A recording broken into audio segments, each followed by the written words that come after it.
Malaysia's factories are at a crossroad. With AI, automation, and ESG pressures rising, transformation is no longer optional. Can the nation leap to smart, future ready production? Now, joining us today is Ben Lim from Epicor. Ben, welcome. Now, in your opinion, what makes smart transformation so urgent today? Malaysia manufacturing sector is at a critical inflection point, driven by global and local forces. For example, rising ESG requirements and sustainability commitments are shaping different procurement decisions and investor confidence. Malaysia NIMP 2030, as you mentioned, sets ambitious targets for productivity and, of course, technology adoption. That signal a clear shift towards Industry 4.0. If you look at global, competition is intensifying, and manufacturers that fail to embrace AI, automation, digitalizations basically risk of losing relevance in global or regional supply chains. And we're also seeing increasing labor costs and a shortage of skilled workers. This creates a strong need for automations, digital tools to maintain productivity without just solely relying on manual labor. How do you think the country can scale from isolated smart manufacturing pilots to nationwide adoption? We need clear frameworks and roadmap so that Malaysian manufacturers or companies can really tap on it and be it as a basis for them to craft out their own smart manufacturing roadmap. And nevertheless, they also have to, not forgotten, to craft out this sort of, or align this smart manufacturing roadmap together with the technology providers. So imagine that this local enterprise demonstrate that smart manufacturing delivers measurable value very quickly, and they can at the same time integrate ESG goals from the start. I guess this is a model that we need to really replicate nationwide. And the other part I really think is important for me to emphasize is skills development. Cannot be overlooked. Smart manufacturing depends on data analytics, IoT, and automations. These are skills that many traditional manufacturers lack of, honestly. Nationwide training initiative and partnership with universities can help to build future-ready workforce. These regional partnerships create a network producing, workforce and graduates with hands-on experience in these sort of smart manufacturing solutions. Another thing, probably it's important for me to bring this up. Well, of course, NIMP, this target is very ambitious, and currently we see a momentum of about 500 smart manufacturing already on board and already enjoy some success. And we still have a North Star of targeting 3,000 smart manufacturers in Malaysia with this NIMP policy.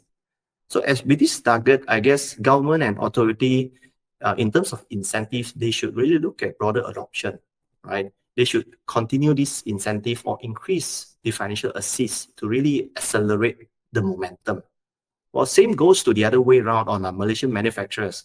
They should also aggressively explore what are the available funding in the market, such as Series Smart Tech Up Grant or Industrial Forward DISF. These are some available funding which local or Malaysian manufacturers that can tap on. And lastly, for this, the question I mentioned, I guess it's important looking back at the organization itself or the company itself. Lastly is the mindset and leadership. I would like to emphasize this because in a lot of times, I felt that digital transformations requires a cultural change in that organization. Some companies still view smart manufacturing as a cost center rather than an investment for future growth. I guess this is very important to change the mindset. And continuously, I guess, building awareness and demonstrating ROI will be the key to overcoming this gap. What gaps remain in Malaysia's infrastructure or workforce to support this transformation? A lot of our industrial park or zones that is located at the secondary cities, they may not have that kind of advantage. In some of our customers, for them to tap on this very strong internet connectivity, they basically have to fork out their own investment to basically tap on this internet connectivity. So these are mandatory when you need to basically deploy smart manufacturing systems. Connectivity is needed for real-time data exchange between either IoT platform, IoT deployment, automations to be in between or cloud deployment-based solutions. And when we talk about fragmentation challenge, many manufacturers are still running on outdated or disconnected system, or even worse, some part of their operations runs manually, and they still basically rely on spreadsheets. So they may not have a unified view of their operations, which makes it nearly impossible to integrate or tap on latest smart technologies. Another point I guess is important, which is cybersecurity. In manufacturing industry, throughout my experience, often we can see cybersecurity investment is not the top dollar they pay. It's not their top priority or not their top investment. And thus, one of the approach that our customers our customers, which is manufacturers, really can rely on is a modern cloud-based ERP system like Epicor Kinetic do have. That can actually help to solve this cyber threat while providing world-class cybersecurity without requiring massive capital investment in on-premise infrastructure. Lastly, workforce skills mismatch is still the gap.